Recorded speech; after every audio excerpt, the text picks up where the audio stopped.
కాళేశ్వరంలో 12 రోజుల పాటు ఘనంగా జరిగిన సరస్వతి పుష్కరాలు రాత్రి 8:10 వైభవోపేతంగా ముగిశాయి.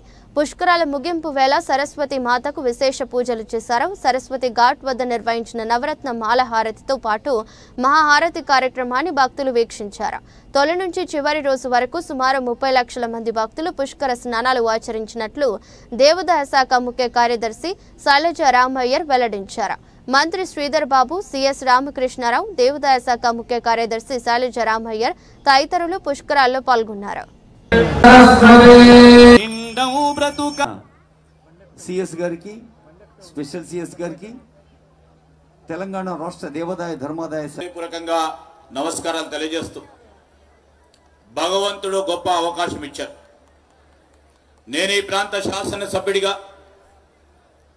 మరి సరస్వతి పుష్కరాల సందర్భంలో మొదటగా నన్ను ప్రాతినిధ్యం వహించే అవకాశం కల్పించడం పక్షాన ప్రజలందరిది అయితే వారందరికీ కూడా నేను హృదయపూర్వకంగా మరొక మారు కృతజ్ఞతలు చెప్పాల్సిన అవసరం ఉంటుంది.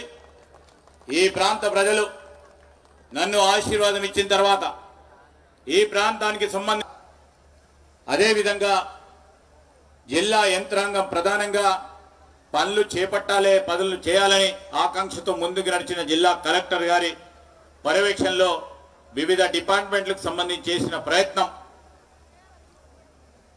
ఉన్న 2-3 నెలల్లో పెద్ద ఎత్తున ఈ కార్యక్రమం జరగాలని తలంపు ముందుకు పెట్టి మన కొన్ని సౌకర్యాలు మేము ఇవ్వాలని వివిధ సంఘాలు వచ్చి మరి అన్నదాన కార్యక్రమాలు కానీ మంచినీటి సదుపాయం కానీ నదికి సంబంధించి ఈ త్రివేణి సంగమానికి సంబంధించిన హారతిని మనం ప్రత్యేకంగా దేవాదాయ శాఖకు సంబంధించి వారి ప్రత్యేకమైన సంకల్పనతో కాశీ నుంచి పండితులను తీసుకొచ్చి ఈ హారతి కార్యక్రమాన్ని మొట్టమొదటిసారి